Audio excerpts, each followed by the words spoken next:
Iconic yet ubiquitous Bunnahabhain 12-year-old, matured in sherry and bourbon casks, 46%.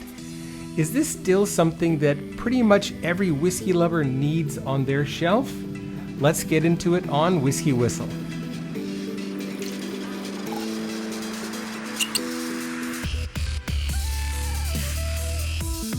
Hey, my whiskey people, thanks for joining in. I'm Mark, your host here on Whisky Whistle, where I've been recording great whiskey and spirits reviews since 2015.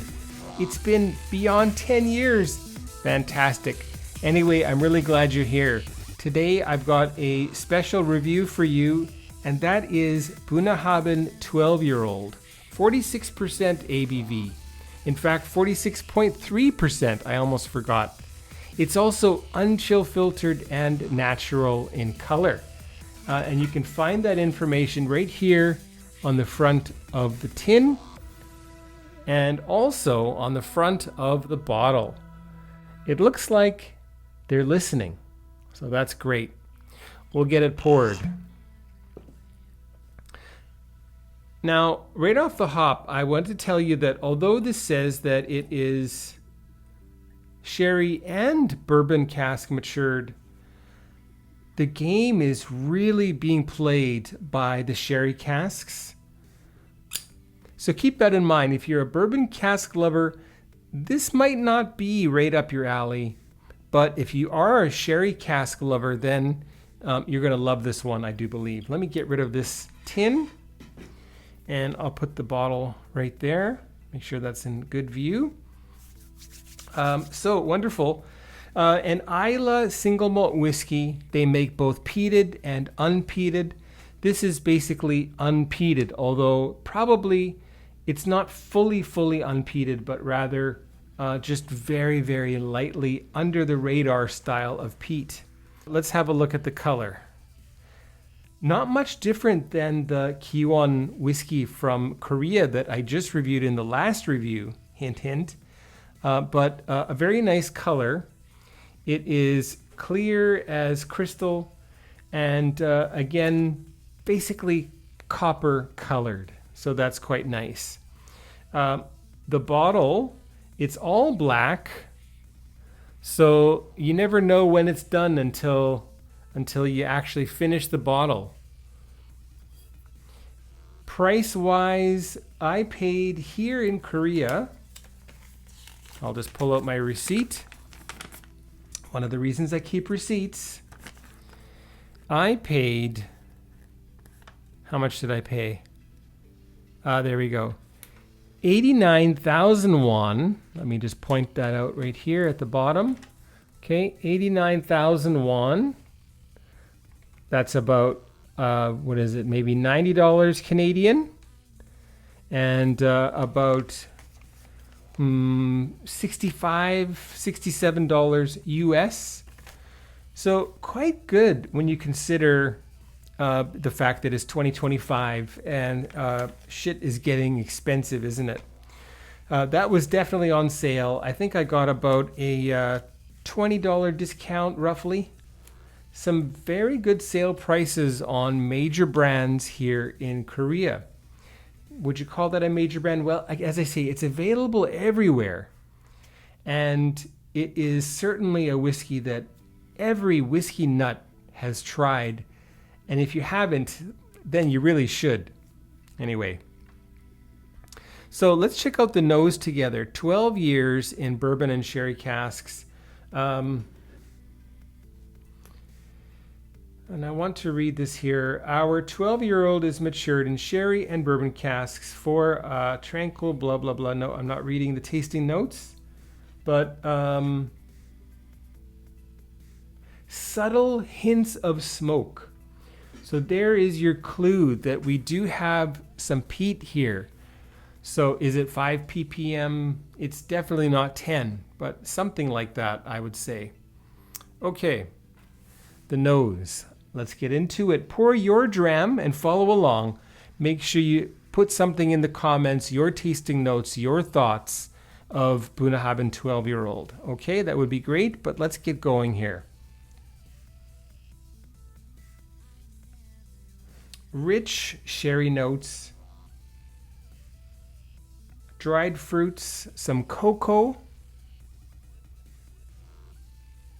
and some toffee and vanilla working its way in there. That's the bourbon cask speaking, I believe. But it's really, really well melded. This is the kind of whiskey that you could probably spend a half an hour just checking out the nose, which I'm not going to do today.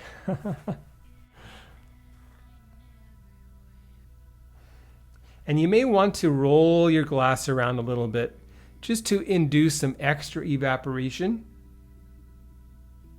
And just make sure you breathe in very slowly. And there's a fruitiness in there. Something like mangosteen. Not lychee or lychee. But the cocoa, the dried fruits, beautiful. Let's get into the palate together. Cheers, everyone.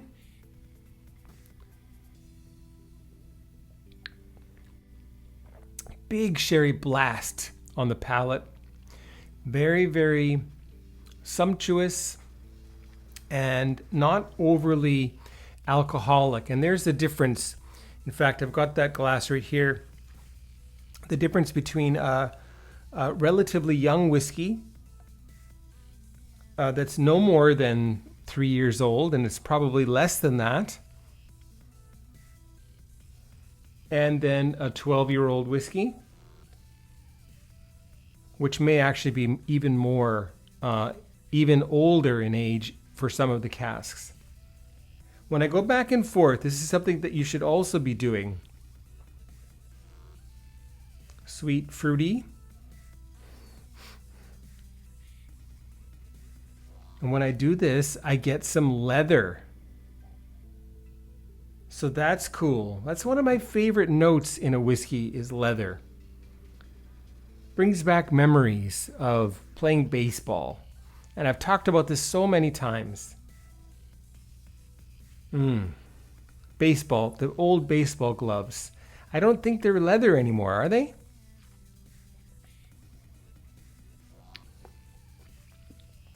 And I swallowed that way too fast. I didn't want to swallow it. Okay, the palate.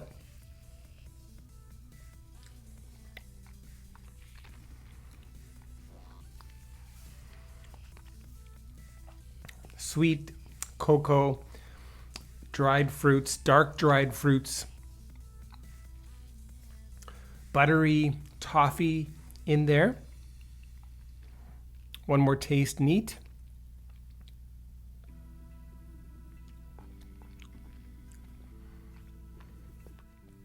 The finish is quite dry, and I'm going to add some water here. Dry yet sweet. Dark cocoa. Well, cocoa's always dark, isn't it? 1, 2, 3, 4, 5, 6, 7, 8, 9, 10, 11, 12, 13, 14, 15. 1 milliliter of water added there. Let that sit for a minute. It's quite warm in this room. It's my kids' study room that I come and record in. It takes me about half an hour just to set up and put things away. You probably see some children's books sitting around there. There's also one of my favorite whiskey books, which is just called Whiskey Technology, Production, and Marketing. Anyway, that should be a good amount of time.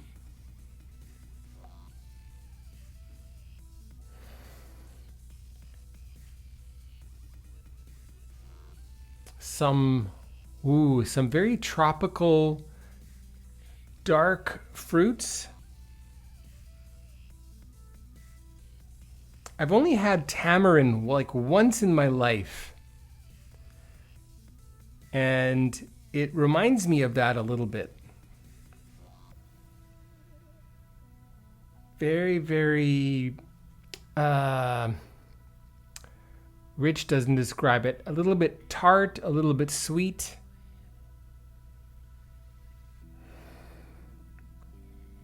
Okay, well, let's get into the palate with water.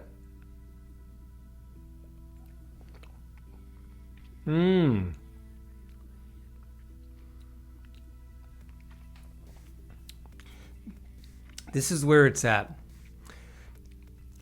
It's pulled in a little bit of that leathery note.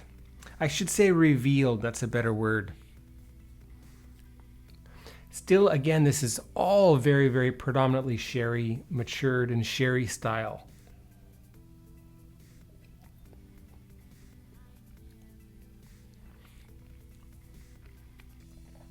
And yes, subtle puffs of a smokiness coming through that I'm noticing with water.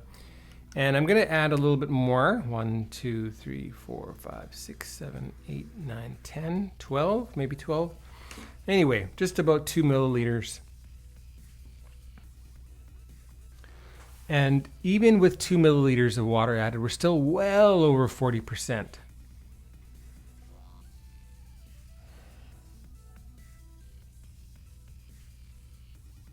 Smoky, leathery note coming through on the nose.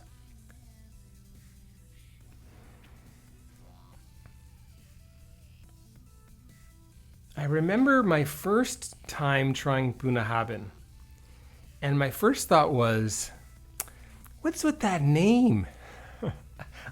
To be honest, I don't know the meaning of Bunnahabhain. It's probably on here somewhere. Oh yes, Bunnahabhain, well, I say it with a B, that's okay, means mouth of the river in Gaelic. So very cool.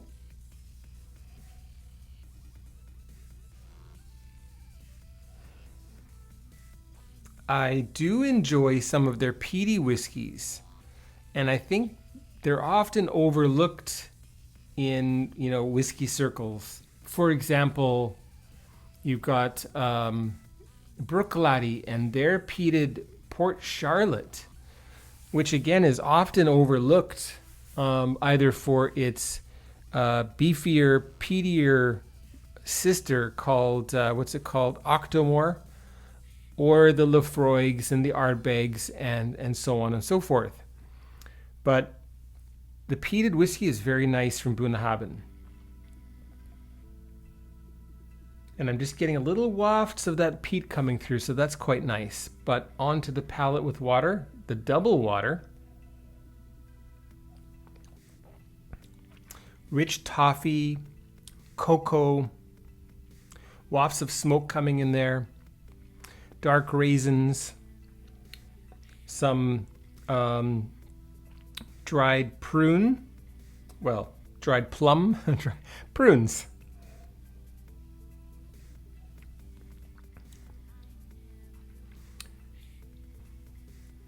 Quite a lovely whiskey. Now, if you're a beginner and you've tried your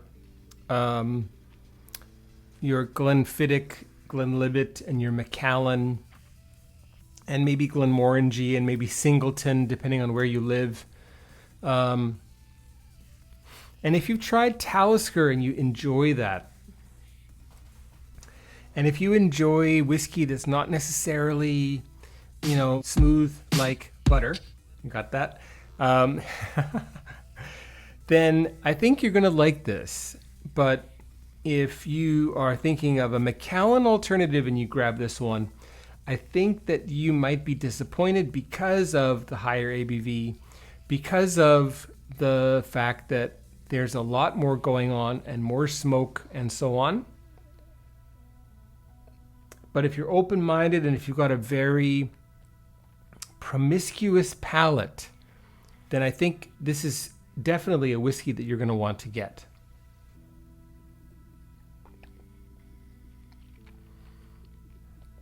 So to answer my question, does this belong on pretty much every whiskey lover's shelf?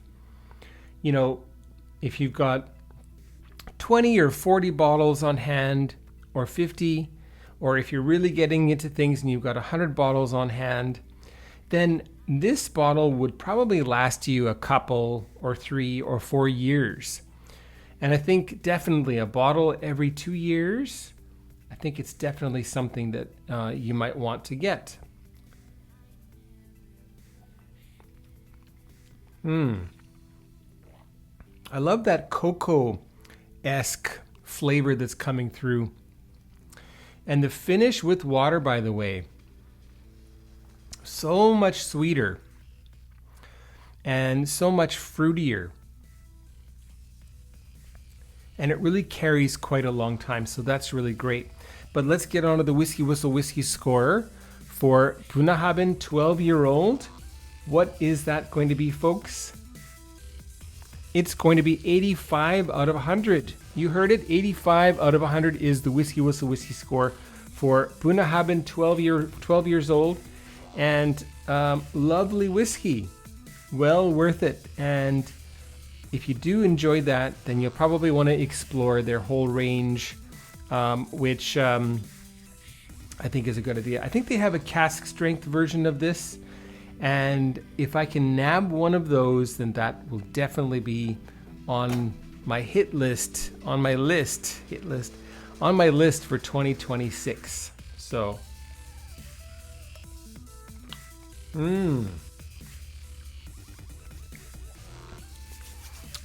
well, wonderful. Now, should I just complete the series, the Whisky Whistle 2026 Fall Sherry Series? Maybe I should. And I think the next whiskey is going to be from Edradour. And that's going to be their Unchillfiltered collection from Signatory Vintage. Technically an independent bottling, but what can I say? It's also an official bottling because Edradour is owned by Signatory. So I think that's going to be next, and we'll go with that one. So take care, everyone. Don't forget to subscribe to the channel, hit the bell so that Whisky Whistle reviews are queued up for your next video to watch on your YouTube account. There we go. And please do check me out on Patreon. The link is going to be up here somewhere. And get over there. You'll get to watch the content earlier. You'll also get your name in the credits. You can see that right at the end of this video. So check that out, okay? Take care, everyone. Goodbye.